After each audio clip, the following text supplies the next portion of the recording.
नमस्कार मित्रों, विवेकानंद शक्तिपीठ चैनल में आपका स्वागत है।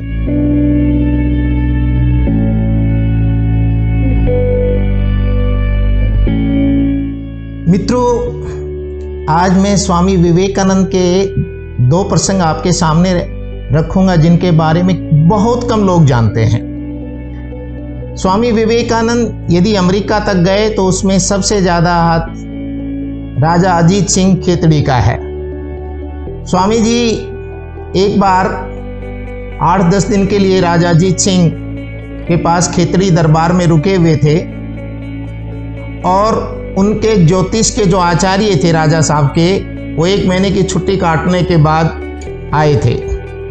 जब वो सुबह महल की तरफ बढ़ रहे थे तो उन्होंने महल के ऊपर स्वामी विवेकानंद के लंगोट को, जो लाल लंगोट पहनते थे, उसको नहाने के बाद सुखाया हुआ उन्होंने देखा और देखते ही आचार्य जी के पसीने आ गए और राजा साहब के पास जाकर राजा साहब से भिड़ गए। ये कौन सन्यासी आपने महल में ठहराया हुआ है, इसको बाहर निकालो, ये मठ बनेगा मठ, इस सन्यासी को बाहर निकालो, अदरवाइज मेरा सर कलम कर देना आप। ये ज्योतिष मेरी विद्या ये कह रही है ये मठ बनेगा। और ज्योतिष आचार्य जी ने काफ़ी कुछ कहने के बाद राजा अजीत सिंह काफ़ी मायूस से हो गए। शाम को जब स्वामी जी खाने पर आए तो स्वामी जी ने राजा अजीत सिंह के चेहरे की तरफ देखा, वो काफ़ी कुछ मायूस से नजर आए। स्वामी जी ने राजा साहब से कहा कि हम भोजन तो करेंगे, लेकिन हम एक चीज़ जानना चाहेंगे, आज आप मायूस क्यों हैं, उसका कारण आपको बताना होगा, तब हम भोजन करेंगे। राजा अजीत सिंह कहा नहीं, ऐसी कोई बात नहीं है। स्वामी जी ने कहा नहीं, आपको निश्चित रूप से इस बात का जवाब देना होगा कि आपकी मायूसी का कारण क्या है। राजा अजीत सिंह ने सारी बातें उनके सामने रखी कि ज्योतिष आचार्य जी आज आए थे, 1 महीने की छुट्टी पर गए हुए थे, उन्होंने ऐसे ऐसे मुझसे कहा कि ये महल मठ बनेगा। स्वामी जी मुस्कुराए और कुछ नहीं कहा कि खाना खाइए। और खाना खाकर जब स्वामी जी जाने लगे तो राजा साहब से कहा, अब हम आगे के लिए भ्रमण के लिए प्रस्थान करेंगे। कल जब हम 10 बजे यहाँ से निकले तब आप अपने ज्योतिष आचार्य जी को हमारे सामने प्रस्तुत करना।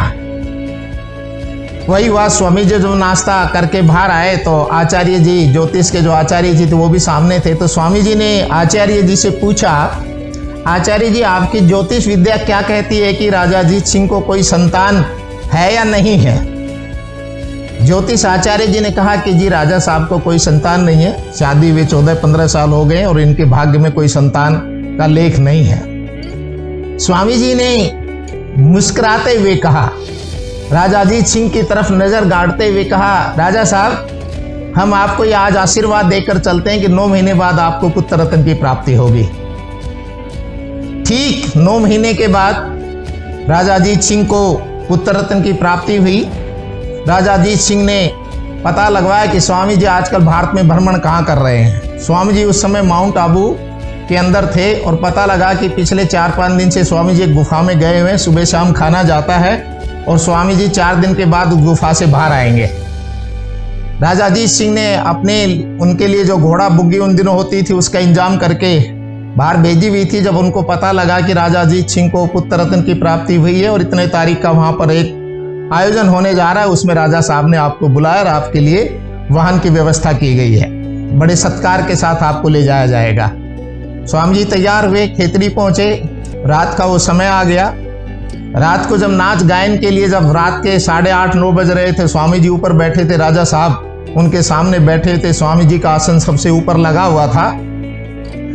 तब उसके बाद 9, 9:30, 10 बजे जब औरतों का नाच गाने के लिए, राजा लोग होते हैं ऐसो आराम ठाठ, उनका जीवन अलग तरह का होता है। तो स्वामी जी ने जब औरतों का आवागमन, नाचने वालों का हुआ, तो स्वामी जी खड़े हुए और स्वामी जी ने कहा कि देखो मैं सन्यासी हूँ, मेरा औरतों से क्या काम। इतने में वहाँ पर एक जो भटियारी, जो बहुत विदुषी थी, उसने, जो स्वामी जी से बात कर रहे थे राजा अजीत सिंह, तो उसने हाथ जोड़कर, स्वामी जी बैठिए। राजा साहब ने उस भटियारी की तरफ देखा कि ये बीच में, बोले नहीं नहीं मैं आपसे कह रहा हूँ स्वामी जी बैठिए। स्वामी जी को वो आवाज में आकर्षण लगा कि कोई मुझे अंतरतम से पुकार रहा है, जैसे रामकृष्ण परमहंस जी मुझसे कुछ कह रहे हैं। उनके भीतर एकदम आवाज ने उनको अटैक किया चुंबक की तरह से।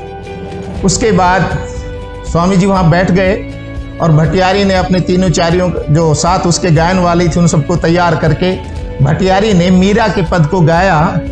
प्रभु मोरे अवगुण चित न धरो, प्रभु मोरे अवगुण चित न धरो, समदर्शी है नाम तिहारो, चाहे तो पार करो, प्रभु जी मेरे अवगुण चित न धरो।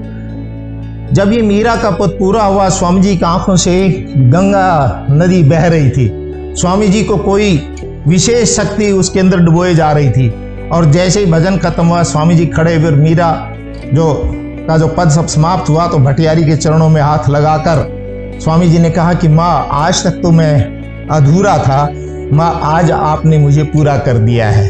वो माँ काली, माँ शारदा और रामकृष्ण परमहंस को अंदर से पुकार रहे थे कि आज तक मेरे अंदर स्त्री और पुरुष का जो भेद था कि मैं जब औरतें आ रही मेरा क्या काम, आज माँ आपने उस भेद को मेरे के लिए हमेशा से समाप्त कर दिया। ये जीवन में स्वामी जी की एक विशेष घटना हुई और उस दिन के बाद स्वामी जी के मस्तिष्क में कभी स्त्री और पुरुष का कोई दो एलिमेंट हैं, उनके लिए उस घटना के बाद केवल एक तत्व हो गया था जहां शरीर का कोई स्थान नहीं था। स्वामी जी के जीवन में बार बार कहीं ना कहीं से अलौकिक शक्तियों के द्वारा गाइडेंस होती थी और अलौकिक शक्तियां स्वामी जी को, कहते हैं कि स्वामी जी जब भाषण करते थे तो रात को उनको अलौकिक शक्तियों से इशारे होते थे। स्वामी जी कभी पढ़ लिख कर भाषण नहीं करते थे, रात को उनके इशारे हो जाते तो इसी टॉपिक पर स्वामी जी करते थे। ये जीवन, स्वामी जी के जीवन के अंदर ये बहुत बड़ी घटनाएं उनके जीवन में मिलती हैं, क्योंकि वो एक ऋषि थे, सप्तऋषि मंडल में से आए थे, भारतीय संस्कृति को एक नया जो आयाम देकर गए हैं। अगली कड़ी में हम दूसरा वर्णन करेंगे। जय हिंद, जय भारत।